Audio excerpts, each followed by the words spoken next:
Welcome to a football show here on the 440 Sports Network, brought to you by Sinkers Beverages. That is Paul Kuharsky of paulkuharsky.com. I am Braden Gall. You can follow us all over the internet and go support good local businesses, both Sinkers and PK. We got a lot of stuff to get to today on the show. We're going to talk Titans. We're going to talk minicamp. We're going to talk Cam Ward accuracy, preview the entire offense. We're going to talk linebackers. A lot of stuff to get to. Paul, how are you, sir? Have your feet touched the ground since Friday evening? My kids' baseball team did not have great success in Knoxville. Otherwise, it would have been really perfect. But boy, my kid, he likes to throw around goat. He didn't really understand what goat means. So he was giving me some Wemby goat stuff with the Knicks down a lot. And I was like, hey, it's down to 20. Hey, it's down to 15. Hey, it's down to 12. Hey, it's in single digits. And then the three of us were really just going crazy watching that game tick away. And then Friday night was just unbelievable with how well they played. And then Saturday night seemed inevitable to me with the Knicks. And so that's a great sports couple days. I can't remember as good a couple days at this time of the year.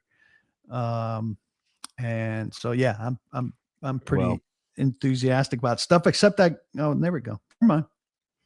You have to go look at it first, and then you look at it, and then you can share it. So if you're looking at Twitter, share the show, share the live stream. If you're on YouTube, please. It's always hard to find. Please watch Go Forth USA. There we go. Peterson, goat. There we go. OG is a modern day Pippen. Don't insult OG Anunoby that way. For those of us who lived through the Ewing finger roll, we were allowed the OG sky tip. And no, for me there's very few, like I was pretty emotional at the U.S. winning the gold medal in the Winter Olympics. That was just an emotional thing as a hockey fan who's, as a kid growing up in the 80s, paying attention to the miracle and knowing the story. That was a very emotional thing. It would pale completely in comparison if the USA were to even get to the final four, final eight. I don't even know what it would be. It would go. I literally. And then to come back Saturday night and get the Knicks, the first time in my lifetime as an adult to have that happen is, as a human on this earth, the first time is, it's still so surreal. And I'm not I'm almost more excited about USA on Friday night, which is kind of crazy because it's just an opening round group stage match against Paraguay. So, all of these guys that are supposed to compose our greatest generation, I don't know that we've ever seen them collectively play to their best all together at the same time, healthy at the same time.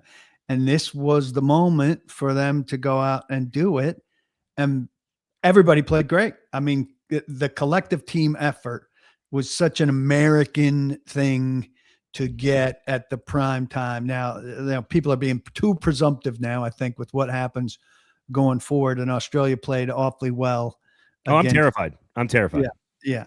But that game encapsulated, the coach, these kind of mystical South American coaches who've coached in Europe tell you to trust them and all of that stuff. And when it magically comes together, you're just like, all right. That's a good defensive team, Paraguay, too. And they sliced them up, man. McKinney, Pulisic, Balogun. The back line was even good. It was fantastic. So, all right, we got a lot of stuff to get to here. Congratulations to our Knicks. Congratulations to our U.S. men's national team for not winning anything. Congratulations to us for doing a lot of work this weekend. My voice is actually pretty hoarse from starting Friday night. My kids had softball and soccer all day Saturday and Sunday, so I've just been screaming for the last 3 days. I was screaming in the hotel room. Simon's like, there are people in the rooms next door. I don't care. You must have me confused. Have you read my tweets? Come on, man. You know that I don't give a shit. All right, so a lot of stuff to get to here. We're done with OTAs. We're moving into minicamp. Starts tomorrow on Tuesday, so we'll have an opportunity to see guys with all the folks who are mandatorily supposed to be there. So we'll do a little previewing of minicamp, which is going to focus on some defense a little bit later on in the show because we have not seen most of the defensive players. They started to kind of come out of the woodwork at the end of the week last week a little bit with Jermaine Johnson getting some reps and some of the other guys, Jeffrey Simmons being out there running around as well. So we'll talk about that a little bit later on. Also, great story, paulkuharsky.com, about the inside linebackers with Drew Beatty looking at the film on Cedric Gray, Cody Barton, and Anthony Hill. How do those three guys all fit together? So we'll do that in the second half of the show, but we got to start with sort of Cam Ward and your reactions to the more. Honestly, I want to talk about the offense, but it's more about the Cam Ward conversation that is taking place. And Nick and I we talked a lot about this on Friday, so I don't want to rehash all of it, but I want to give you an opportunity after sort of a poor week of practice that is inaccurate. And I know you and I are kind of having some of the same conversations online, which is not real life, granted. I just am curious sort of your response, reaction, thought process on the entire Cam Ward conversation that's happening right now. I did a video this morning, and this is another thing that kind of disappoints me about the Titans market. Come on, it's been 30 years. Do we not know how to handle OTAs? Like, they're day-by-day snapshots. So they're important in that they're the news of the day. And so is it important for tomorrow? June 16th, it's important for June 16th, and it's important for the 2 weeks of June. But is it a huge long-range forecast? No, it's not a huge long-range forecast. And it's way more important what happens in August and then what happens in the game. That's an easy clarifier. I don't understand how people can't differentiate that. Last week, as a week in June, was concerning, his accuracy. And I thought what Saleh said, and you covered this for me because I was in Knoxville. I appreciate it. And you did a good job. Saleh was not, it sounded read dismissive. Hey, we're experimenting. We're doing all of this stuff, and this is the time to miss. But the passes that I watched in the first 2 days of the week, and you watched all three, a lot of the misses don't seem like they're trying something new. Now, we don't know the nuance of what they're doing and everything, but I'll use 2 passes on the same day on Tuesday where he had Alec Iomanner open on the left side. All he had to do was get it over a defensive back. Now, that to me does not seem like that's a system thing, right? Maybe the play and all of that is a system thing. But when he is cocking his arm and throwing the ball and choosing how to release it and all of that, system or no system, he has to throw the ball with enough arc to get it over Kedron Callaghan and get it to Alec Iomanner. And he did not do that twice. He hit the defensive back in the back. That's a bad throw. I don't care what you're working on or anything.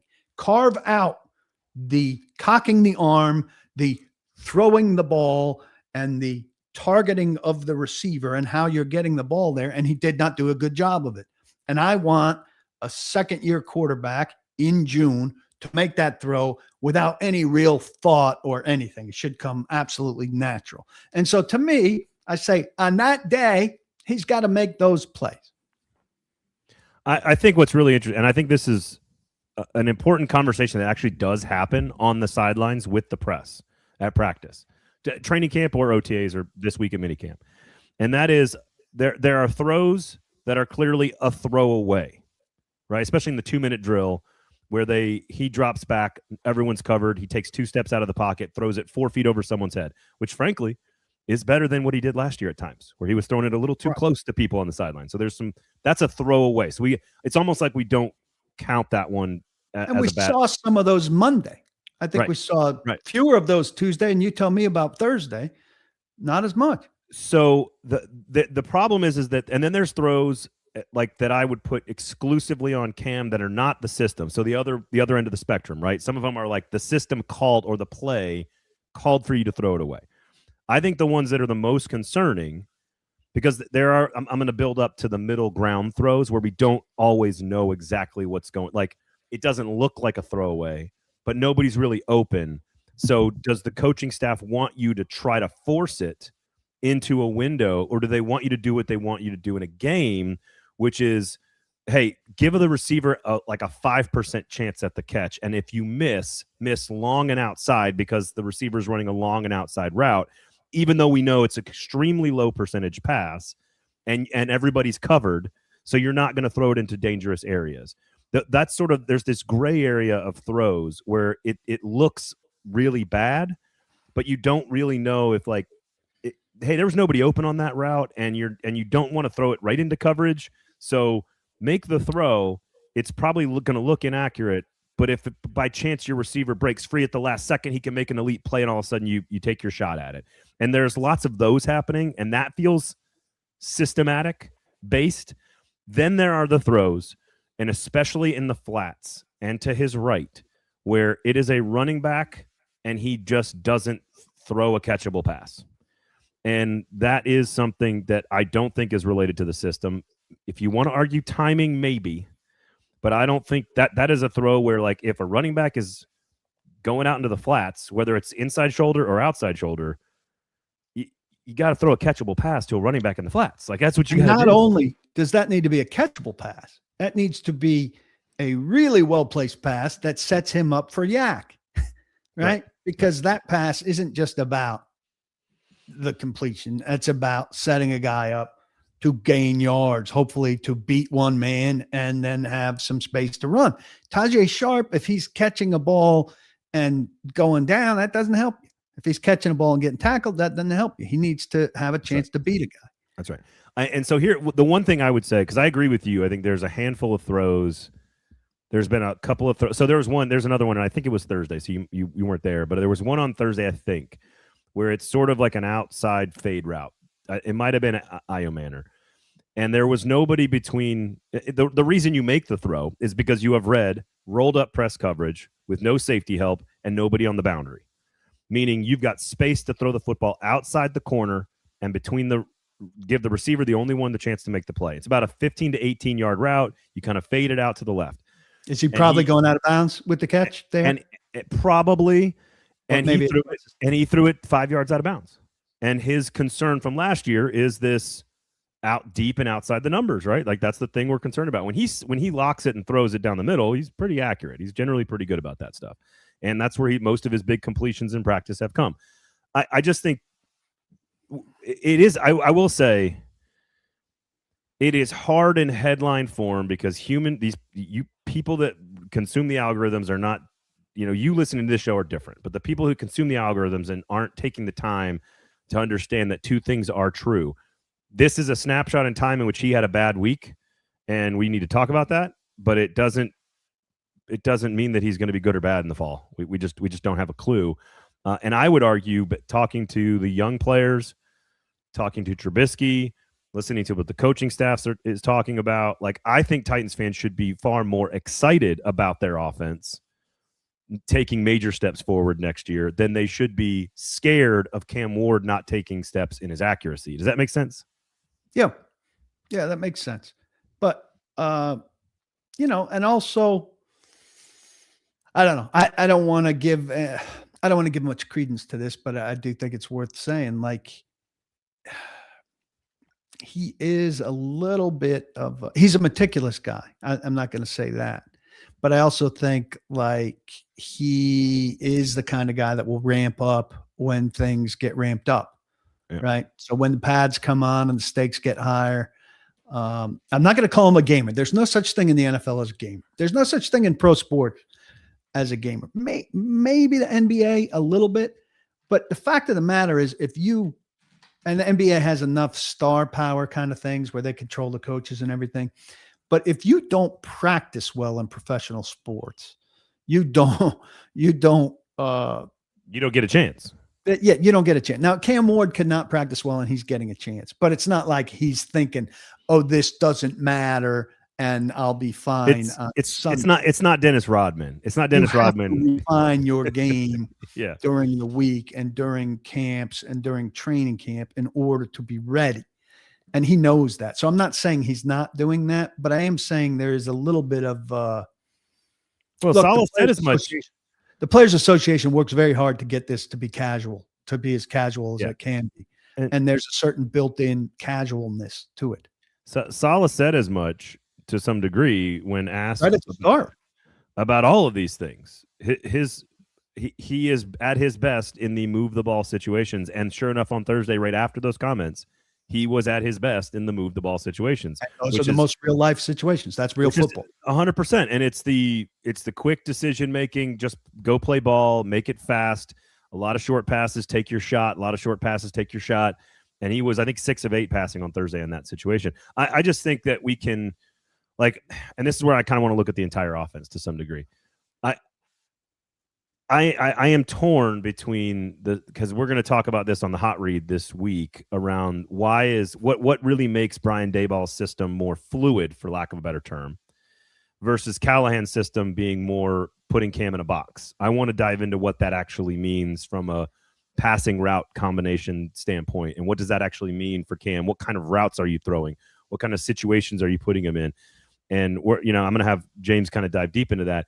But I think what's interesting is like the offensive weapons around him and the coaching staff around him. The offensive line is still a major twist in all of this. It's a major caveat, but everything looks better. The receiving core looks better. The running backs look better. The depth behind him at quarterback looks better. The coaching staff looks better. The system looks better. The coaching staff on offense is better. It's all better. And I think even having Trubisky back there, I think is better than what they've had in the past. And so I actually think that it limits his ability to make mistakes.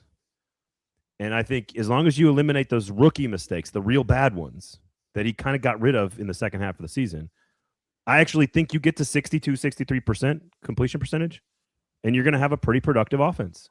And I think fans could be excited about that. But Cam has to not do the crazy stuff, if that makes any sense.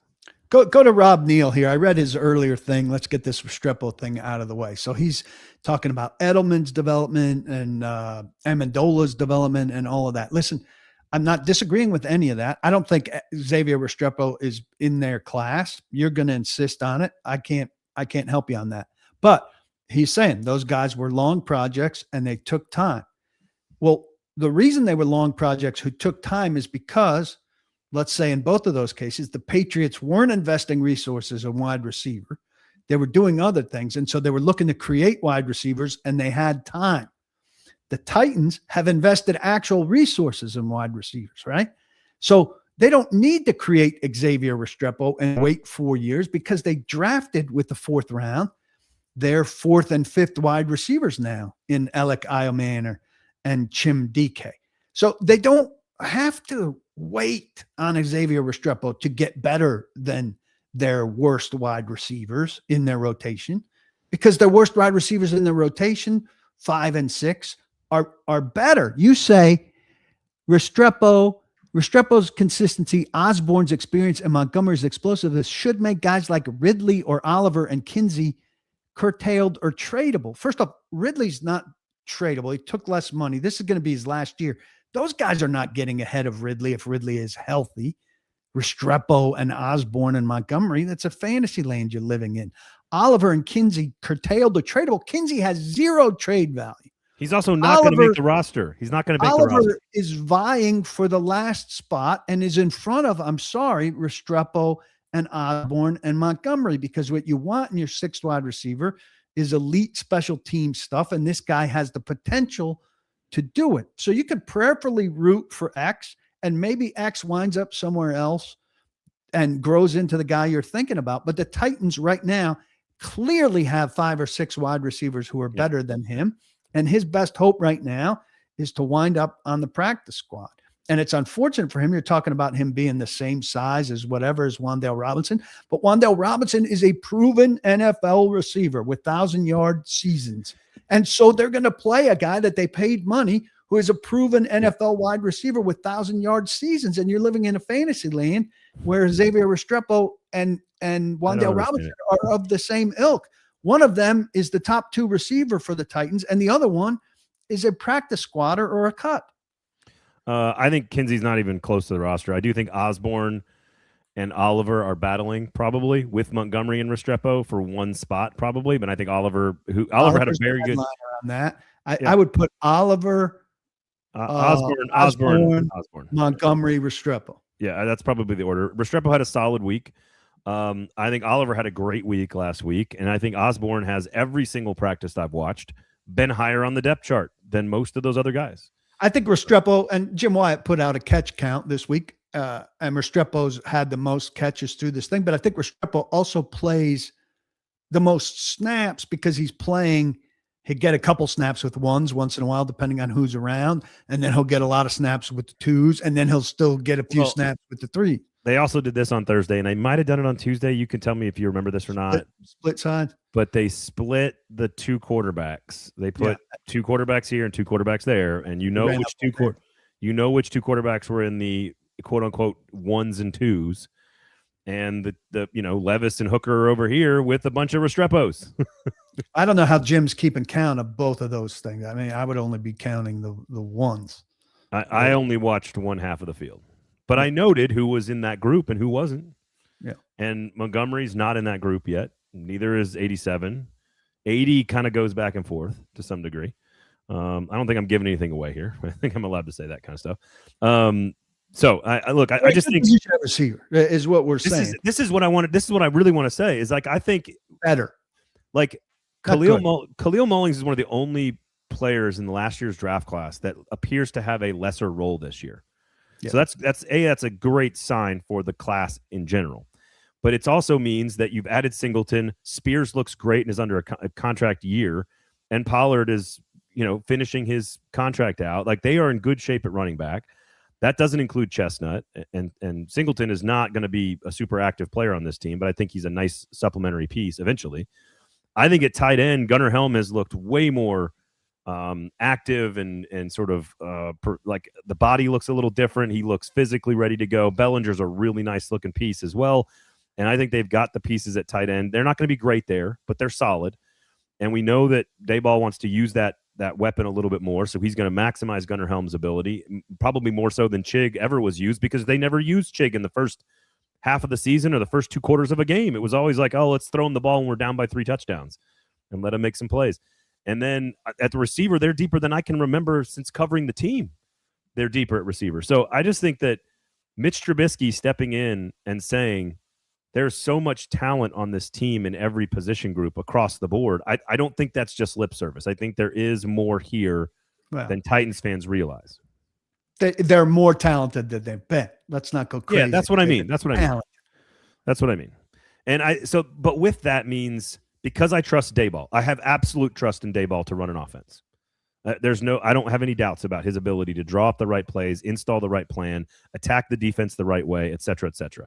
I like all of that stuff. And with that and increased personnel and Cam Ward's second year, which he showed progress from the first half of his rookie season to the second, if he's that second half of the year player, I think this can be a middle-of-the-pack offense in the NFL, which would add wins to the season. I think fans can be excited about that. The offensive line is the glaring, giant caveat to the whole thing. Agree.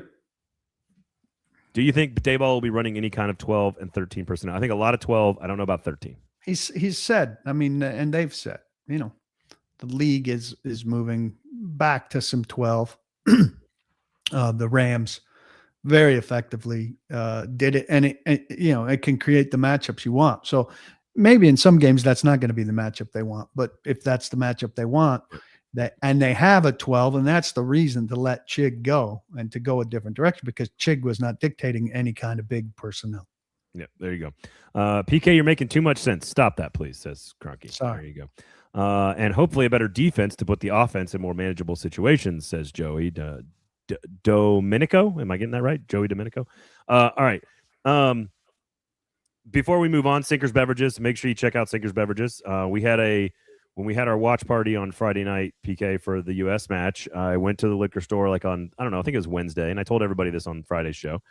And I went in and I said, hey, guys, I want to do something fun and silly for the party. We're going to have 15, 18 people over, some adults. Let's do some worldly cocktails and beverages.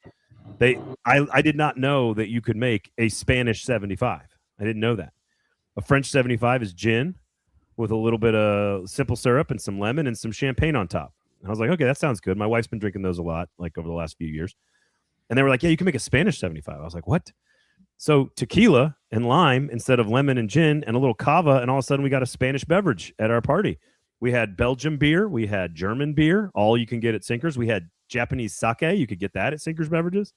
We had French champagne. We had Portuguese wine. We had all kinds of delicious stuff from all over the world. And yes, it was a little shticky, but people loved it. And people had a great time. And then when we're up 3-0 at halftime, they all wanted another drink. It worked out well. So I can see that you're really you really like to have themed parties. It sounds like in your life these days. Not so much. Yeah, I couldn't tell. And I don't like to watch games with people. Well, okay, I'm with you on, like, if the Mets are in the playoffs, if the Knicks are in the playoffs, if the Packers are in the playoff, I want to watch it by myself. Maybe with I like to watch it with my kids at my house. But there's something about a World Cup match that you need to be in a group. No? I mean, I don't know. It depends on the group. If I could hand select a group, then maybe. But well, that's what we're doing here. Yeah, well, it's who we invited to the house. Now, there were 2 zones brought to you by Sinkers Beverages. There was the upstairs zone, which was for ball watchers. Like upstairs, we one of the kids' art teachers. So one of the kids plays on a soccer team with one of the girls on the teams is the art teacher at their elementary school. She's wonderful, but like typical art teacher is just gonna be yapping the whole time and not about the sporting event. And I said, I love you, Mrs. So-and-so, but you got to stay downstairs. You got to be downstairs. Upstairs, it was all ball watching all the time. You're going to watch the match. And then downstairs, you could be around the food and the beverages from Sinkers and, of course, and chat if you want to. So we had it separated. And it was super fun to be cheering for a 3-0 halftime score when we're all together, PK. I don't want to go toe-to-toe with Rob Neal for this whole thing, but he's saying his big point is that Oliver wasn't missed last year. That's false. That's false. When Xavier Restrepo is getting snaps, when Mason Kinsey is getting snaps, Bryce Oliver, who's better than both of them, is missed. 100%. So let's not go the whole show with Rob. Right. Daboll is 10 times better than Callahan. He never called plays and has never been a head coach before. I agree with you. In Daboll, I trust on this. I completely agree. Any chance Io Manor or DK supplants Ridley sometime this season? No. Carnell Tate could supplant Ridley, and that's what you want to see. Well, Carnell Tate's already supplanted Ridley. I mean, you think Carnell Tate's the number 1 receiver on the team already? I don't think so. Well, it doesn't matter. I mean, he's starting, so, and okay. I think he'll probably get more targets. So I think Calvin Ridley's the best receiver on the team right now. I think Carnell Tate could out-target him very quickly. I think Robinson gets the most targets of anybody. All right. So I do think Io Manor and DK look better. What's interesting is that I think they look better and have taken steps. And DK had a really good week of practice last week. DK was very good Monday, Tuesday. And they're still the 4th and 5th receivers. Clearly, that's a great place for this receiving core to be. Your 4th and 5th. It usually is. It's, terrific. 4th round picks that were relatively productive on offense. DK all pro and special teams. And have made progress and are lower on the depth chart.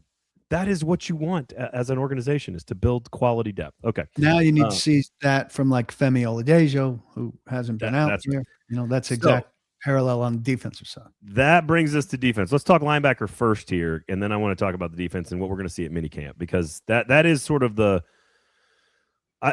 part of the reason you're so focused on Cam Ward was some of the inaccuracies, but also because you just can't learn anything about a defense where half the starting lineup is not out there at any point really ever. Amani Hooker, I think, was in 1 team session in 4 weeks. I think Alontae Taylor was in 1 team session for like 4 weeks. John Franklin Myers, Jeffrey Simmons, Femi Oladejo, I don't believe were on the field at any moment during the 3 to 4 weeks of practice that we saw. Jermaine Johnson only made his debut last week and was on the field for those 3 practices, I believe. Cordell Flott has not seen the field 1 time. Cedric Grace played a bunch, but I also think he was kind of held back a couple of times as well. My point is that there's no way to know what this defense is going to look like if 5 or 6 main starters are not out there at any point. And I think we don't have a collective feel of this defense, except to know that Micah Robinson can't handle Carnell Tate in any way, shape, or form, right? Except to know some of the, who some of the backup linemen are and what order they might hit the field, which we're not supposed to talk about. Except to know that Cody Barton, is working his ass off to try to maintain things. We don't have close to a full sense of the defense. So quickly, let's touch on what was on the website. Drew Beatty did a deep dive into the linebacking core. Anthony Hill, Cody Barton, and Cedric Gray, the main focus. What'd you learn? Well, he thinks that Hill's got a good and quick chance, I think, to overtake Cody Barton. I think if you watch the Cody Barton tape portion, maybe even a little worse than you remember or than you thought. And look, really what it tells me is Kenneth Murray was even worse than you thought, because Cody Barton was better than Kenneth Murray. And Cody Barton wasn't very good. Also, Ernest Jones is pretty good. Yeah, Ernest Jones, man. I would have loved Ernest Jones. I know there's a knee concern there, but they're paying Cody Barton not that much less than Ernest Jones made. And Ernest Jones is a championship. Didn't they get what they get in return from Ernest Jones? Didn't they get a 4th rounder or something like that? So was that DK or Helm last year, 2 years ago? Or was it this year? Yeah, might have been. Look here, I'm coming around on Anthony Hill starting much sooner than I expected, and that's not because of any order on the field in practice. That's just, you break down the pure skills and athleticism. I think Anthony Hill's a pretty mature young player in terms of his mental makeup. I think he's a vocal guy that they're going to trust to speak to the media as well. So I think he's thoughtful. I think the stuff that you worry about is like, oh, Cody Barton has the edge and experience. Cody Barton can run with the green dot. Cody Barton, like, he's seen everything, so he's got that edge. I think Anthony Hill is wired in a way to catch up in that department quickly. That's interesting. My thing with Anthony Hill, and we've talked about this, is what was his remarkable trait in college was he was a fantastic pass rusher. And they don't need this guy to be a fantastic pass rusher. Not that they won't let him rush the passer here and there as a change up from their basic front 4, go get the passer thing. Then that'll be a nice change up. But that was his really unique skill. You didn't look at Anthony Hill coming into this draft and say, oh, if you're looking for a coverage linebacker, there's a guy that fits the Titans super well. And I know it's harder and harder to find coverage linebackers. It's just a tough position, right? And those matchups are tougher and tougher against premier pass catching running backs and against premier tight ends in particular, who are really difficult to cover. And you only need to cover them for so deep. You're not asking a guy to run the entire route with them. Obviously, you've got safeties behind you and corners who are going to be involved. But Anthony Hill doesn't scream out like coverage. Cedric Gray got better at it as he went along, and I feel good about Cedric Gray's growth curve, mostly because we know Cedric Gray, right? And Cedric Gray, we saw him progress last year, and we talked to him throughout, and we think, what? Cedric Gray's got a really good head on his shoulders. Cedric Gray understands his shortcomings. What did Cedric Gray say this year? Like, my thing is to be a complete game guy now. I want to be a well-rounded linebacker. And he's going into his 3rd year, so he understands all of this stuff. And so, if it took him that time, Anthony Hill's coming in with a quote-unquote better pedigree, but only 2 rounds better than Cedric Gray. And so I just need to see it from Anthony Hill. I obviously they know they need him to cover, and they drafted him. So I've got faith in Borgonzi and his brother and a defensive head coach and Gus Bradley and all those guys. So let's see what they saw. And Saleh has a lot of track record with, developing middle linebackers into coverage players that are better than you think they are. What's interesting to me is I do think in the Hill-Barton conversation, I do think Gray's step from year 1 to year 2, which was into last season, and where he became one of the best run defending linebackers in the NFL, I don't think you can ask him to make that step in coverage, but he's going to make a step in coverage. And so I think what is lost in the Barton v. Hill is Hill ready. Barton's got deficiencies. Like, that whole conversation is lost. The thing that is lost is that's the number 2 linebacker. Like, it is Cedric Gray's room. That is his room, and he needs to be the number 1 linebacker. I think he already is. I think he became that last year. Like, one of the things that, you talk about the tape for Barton, I think it was the Rams that handed the ball to Puka Nacua on a play in Nissan Stadium, and Cody Barton was so lost in the wash of like a jet sweep to the left. Not only was he not in the right gap, but then Puka like ran through an arm tackle too. Like he couldn't disengage and he couldn't make the tackle. And I just, that one like sticks in my mind as like, I don't think the bar is as high for Anthony Hill to clear as people realize. It's kind of more where I'm at on that. You know what, though? I'm going to leave the possibility that Cody Barton gets better, too, under Saleh. That's under Saleh and under Dave Borgonzi. Because I think they expected a lot better of him last year. I don't know who they were bidding against that they paid him what they paid him. Like, he was kind of a journeyman in that, like, he'll show up, he'll play solid, but then, like, if he's looking for more, you let him go somewhere else. He bounced around a little bit. So Tennessee was his fourth team in 4 years. Yeah, he's a likable guy. He's an energy guy. He is. And certainly a desire guy. He's not going to give up. He's not going to give up. He fights. And so I think a lot of people, myself included, are presuming that Hill is going to zoom right past him. But I think he might put up more resistance than we think. He's an excellent communicator. Yeah. And Cedric Gray, as much as we all like him, for some reason he could not take over that communicator duty last year. And there's value on that. And if Barton remains the best communicator of those three, he's going to be on the field. Yeah, that's fair. That's fair. How many linebackers do you think they keep? Are Williams and Diaby on the bubble? I think Williams is available for a lot of different positions potentially because he can do a lot. I don't know. It's too early in the process to know who a fourth or fifth linebacker. I tell you somebody they're liking right now. Now, whether it translates to pads or not, I don't know. But Dorian Mousey has had a good spring and has made an impression on them. So I would put him on the roster right now as a special teamer. Okay. And as a depth inside linebacker. If Femi catches on and plays well, would that influence Jermaine Johnson contract renewal, or does it matter? So here's how I think. I think Keldrick Falk in a perfect world is your big, large defensive end. It's Jermaine Johnson. Who's Jermaine Johnson? If you let Jermaine Johnson walk, you still need your small, wide 9 speed rusher, and whether that's Femi or fill in the blank next to offseason, I still think you need another piece. And so could you do a Falk and Johnson 2 ends and have them be big and have Johnson maybe drop some weight and become the speedier guy on some downs and situations? We know Saleh wants to rotate guys around.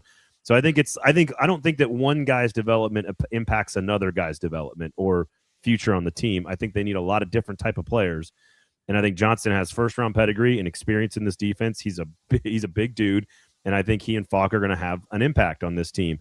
Femi just needs to be better for Femi and for the defense as a whole. I don't know if it matters which position or player he's challenging or pushing, if that makes sense. I think you also need to look at it fiscally. Like, does Jermaine Johnson have a big year? If Jermaine Johnson has a big year that's going to command big money, well, Simmons is going to have a new contract. That's a lot of money. John Franklin Myers got a big contract that's not insignificant. And are you going to pay a third guy on the defensive line significant money in Jermaine Johnson without still having a big number sack guy on the line when you're probably looking for one? Well, when in your scenario, you're saying Jermaine Johnson has a big year. If he's a 11 or 12 sack guy, then that's worth the money. Maybe if you're saying a big year in stopping the run, well, that might be redundant, and they don't need to pay him for that, right? Like, I don't know. Am I crazy to think a big year for Jermaine Johnson is more like 8? No, I think you're right. I'm just saying, I think it depends on what kind of big year he has. If his big year is he was really great at pressuring the quarterback this year, whatever that number equals, right? If he has a great year pressuring the quarterback, then I think you have to consider bringing him back. If he is I do too. I mean, anybody that has a great year pressuring the quarterback, right. You can't let go to the market. If he has a great year and Pro Football Focus has him as like the number 3 best run stopping, easy for me to say, outside linebacker or edge player, Well, I mean, that may be completely redundant with Falk and Myers and Simmons, and so you might let him walk. So I think it depends on what you're spending money on. I agree. In that situation. So how well Retrodax, I want to get back to the defense, but Retrodax asks the question, how well does Daboll do with running backs? Could Spears overtake Pollard? I still think it's turn Tajay Spears into a between the tackles runner. I don't think Tajay Spears has any chance of being the number one running back anywhere, ever. I think you are way too down on Tajay Spears. You think he's number one running back? I didn't say that. But I don't think he's number one running back. I think it's possible that you could see. So I think it's possible that, because if you look at Daboll's run pass track record with the Giants, when he had Barkley, they were a run heavy team. He touched the football a lot of different ways. Obviously, they actually were a run heavier team last year. Despite the fact that he got fired, I think Spears is much closer to Pollard than people realize. I think there's a chance that you're going to get 180 carries out of Pollard and 105 carries out of Spears. I think that's more likely than 300 carries for Pollard and 40 carries for Spears, if that makes sense. Well, I don't think he's getting 40 carries, but I don't think he's going to be close to Pollard. I could see down the stretch in the season Singleton getting involved. How about this bet for you, between you and I? I would need odds on this. I wouldn't be surprised if Tajay Spears has almost as many yards from scrimmage as Pollard. Like, I could see Pollard having like 890 rushing yards and Spears having like 450 rushing yards and 500 yards receiving or something like that. I need to see camp, but right. I would bet on Spears missing 4 games. So that would help even things out. That's Elite fair. says I hate all of your players. I don't love players that you've been trained to love who are not that good. Like, I didn't throw a pity party when Chig was let go, like most of Nashville did. So if that's hating all of your players, I love Tate. I love Simmons. I love guys who are really good. You just don't have that many guys that are really good. Sorry. Could you do you want to play a quick game of how many yards from scrimmage Tajay Spears has had in each of the last 3 in his 3 years as a Titan? Do you want to try to do that? Sure. All right. Each of his 3 years, what do you think? Just give me the number. You just guess. First year, second year, third year. First year he had like 480. Okay. Do you want Second the number? year, huh? Do you want the number? Yeah. Do you want now or do you want to go one at a time? Let's go after. Second year he had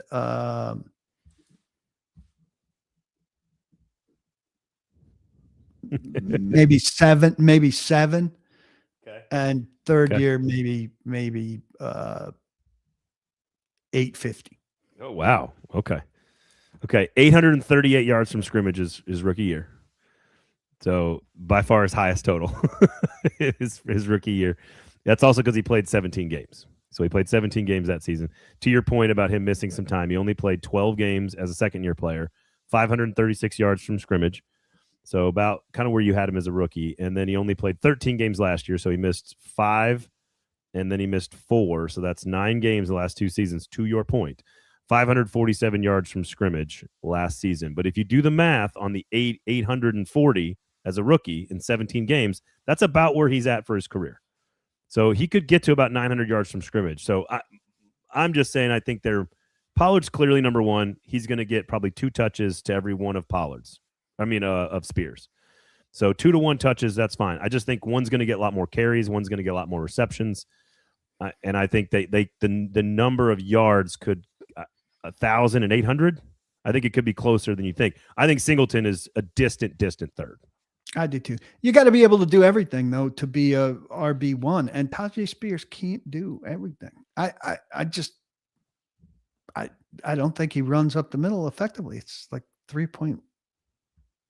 He's undersized, but he's a tough runner though. He's a tough runner. Pollard's better. Pollard has better vision for sure.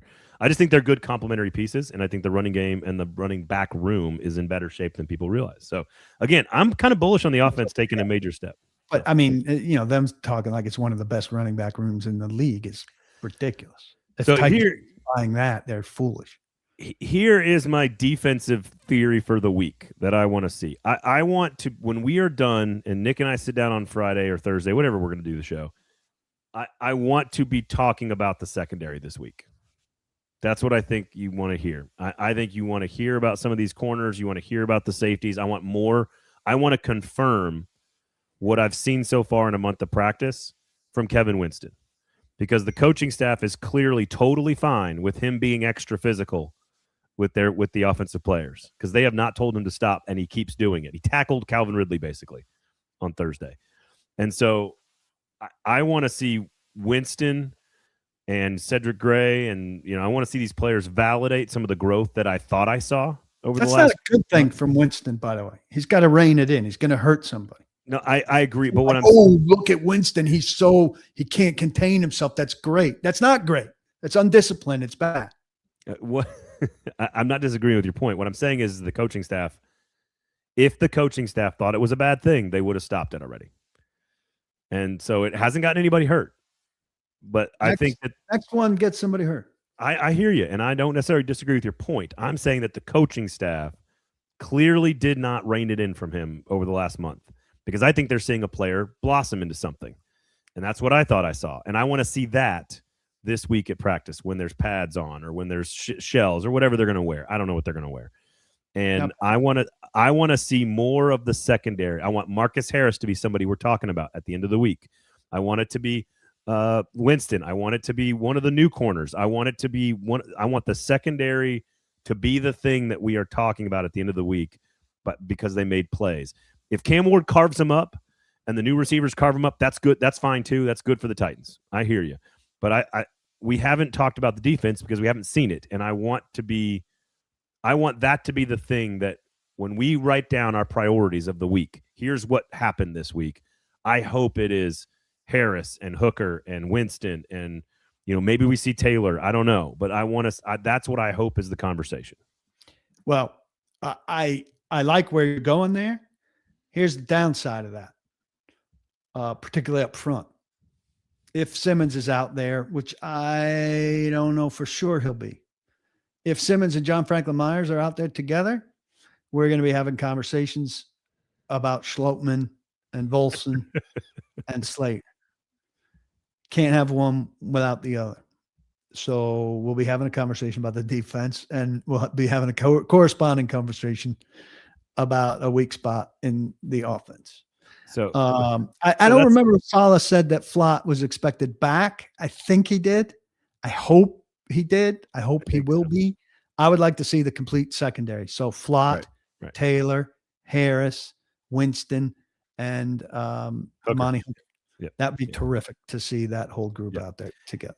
And really, that's sort of my thinking on this is if Jeff doesn't practice a lot, which I could see him getting some reps, getting like some off time during team, right? There's no reason you need to see him that much this time of year.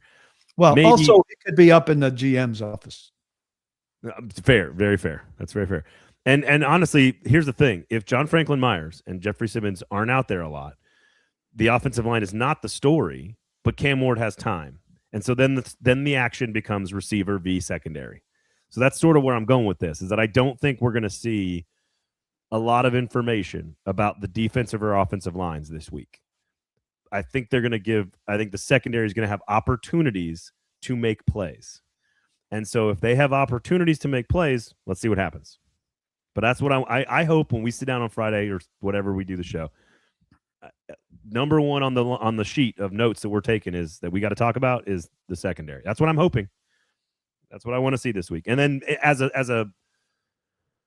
kind of an offshoot of that, also the linebacking core, right? Like in coverage more so than anything else, because you can't really tell how well they are against the run in practice. But how well are they doing in coverage as kind of a 1B to the secondary? That's what I want to see from the defense. That's all. No. Ed Henry asks if we get a script or told what's being worked on. We don't, though they may shout out, third down, or you can tell at the beginning of certain, if they set a clock and say 2 timeouts and a touchdown, then we know they're working on 2 minute or something. And if they're moving the ball, we can see they're moving away from us instead of resetting it at everything. But no, look over a shoulder. Look over a shoulder at a at a practice script. What do I have? A telescope? All right. Anything else on the mini camp that you really want to see? Any players you want to see? Any offense? I know the interior offensive line is a very interesting battle right now, for sure.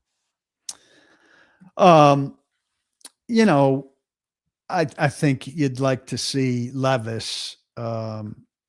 We've seen some good Levis and we've seen some bad Levis. It'd be nice for Levis to go out strong here. I think Levis feeling confident going into his alone time here and coming back to camp would be good for Will Levis, would be good for the Titans overall. That's something I think would carry over. I'm curious to hear, this is kind of off the field, but Salah's approach and the training approach to what they send these guys off, expecting them to do and how they expect them to come back. That was a big issue for a long time with Vrabel's team, not so much with Callahan's, but preventative soft tissue injury stuff. What's the philosophy there? I'm curious about that. Body activation, PK. Body activation. Bustin' Diamond says, do we think the upgraded pieces around Big Jeff give him a shot at Defensive Player of the Year? Yeah, maybe. Other thing you need is to win. You don't find. Can you get to 7? Can you get to 7 and win that kind of award? I don't know. Miles Garrett's in the league still, and they're Will Anderson. Yeah. So I think it could be a contender, but I think the Titans need to be better than most of us expect. Yeah, I think that's right. All right. Well, look, I think to your point about June, man, it's just a snapshot of time. This is all we can go on is what we see right now. And I think there's plenty of things outside of the Cam Ward accuracy discussion. It's why I tried to write what I wrote, which I think the second-year players are turning into not stars, but a really important group of players for this new coaching staff and for the organization. But it's only June. Like, we don't have any clue if Kevin Winston's really going to be a great safety, or is Cedric Gray able to wear the green dot, or like can Marcus Harris stay on the field for every single play? Like, we don't know. But right now at this stage, that group of players is doing everything you really want to see them do, other than Femi being injured. Other thing about that group, and obviously it starts with Cam, but the one other thing about that group is that they're real culture setters, culture foundations. And Borgonzi's big on that. I mean, he saw a lot of leadership out of that group last year and felt like they were the beginning of something. And if they truly are, and we see signs of it, that'll be bigger in year 2. That's right. That'll be bigger in year 2. And you're not going to see Jarvis Brownlee or Tavondre Sweat attitudes out of these guys. I think that's fair. And I think if you talk to Marcus Harris and Jim DK and Gunnar Helm and Alec Iomanor, you're hearing very similar, not talking points, but focuses and personalities and views on the team and the game and the culture. Like, they're all very humble's not necessarily the right word, but they all feel like they are workers. Carry themselves in a similar fashion. You can begin to see a thread of stuff. And then, we haven't gotten to know those veterans like Flott and Taylor and JFM and Wandale and Bellinger. Wandale, I think, carries himself very similar to these guys, but as a more established player. He also brings a lot of life to the field. Like, he's a fun, big personality that talks to people. Like, I think honestly, I've heard Harris talk a lot in OTAs. Harris is a good talker. Harris has had a lot of things to say, and Iomanor's been a more vocal player in the practice field so far. So, like, I just think you're seeing these guys blossom a little bit more into bigger, more cultural roles, which I think is important. Goforth says that Cortez Kennedy won Defensive Player of the Year on a 2-win Seahawks team, but points out 1992 is a billion years ago. Things like that do not happen in the modern day. Yeah. All of this intel and data is without pads and helmets. It's not that deep. Just control the controllables and building your craft throughout the summer and stay healthy. Yeah, I think that's about right. Again, like you say it's not that deep, like as if you don't want us to talk about it. It is football that is in front of us now. We're not making too big a deal out of it, but it's presented to us. It's available for discussion and observation. It's June. Do you want to talk I'm not about blowing it up? We're not blowing it up. If somebody's Right. blowing it up, give them stuff. Right. Give them hell. It's June. Do we want to say is making a determination on whether somebody's a bust or not at this time of year? Then you should light them up. We're not doing that. I wonder who you're referring to. Sinker's Beverages, everybody. If you like to get lit up, go to Sinker's Beverages. Look, they got a huge THC corner, lots of THC bevies, very, very safe and awesome way to relax and unwind at the end of the night. They've got an award-winning craft beer fridge that features great local beers like East Nashville Beer Works and Yazoo Brewing Company, as well as Tennessee Brew Works. They've got a great bourbon selection. They've got a knowledgeable staff. They've got a customer appreciation group, the In Crowd, you can sign up for, where they're going to give you some cool stuff throughout the course of the year. They're going to have a party later this summer we're going to tell you about. It's going to be a lot of fun. So they're always doing stuff in the community. They're big supporters of all the local sports teams in a big way. I've talked to Adam for years. He's the owner, and he's a huge Preds fan, huge Titans fan. And so they're just a great part of the community. Go support Sinker's Beverages, please. And same thing with PK. Go to pk.com, paulkuharsky.com, and support good local journalism as well. And there you go. I think that's about it. Go USA. Nick and I will be back later. We got Club and Country podcast out right now. We did it this morning. Ben Wright and I from 615 Soccer breaking down the USA's matchup with Australia coming up this week. We got the Preds show, Gold Standard, breaking down the new front office. We got Hot Read. James Foster and I are going to talk about your Brian Daboll system. We're going to do we got coverage everywhere, man. College football is chaotic right now. SEC football live on the network as well. So make sure you check out all the great shows across the network. Oh, that's right. Paul Kuharsky podcast. You can listen to him too. Taking all your questions. So otherwise, have a great one, everybody. Have a good week, and we'll enjoy minicamp, and we'll be back next time. For Paul and Braden, thanks for listening.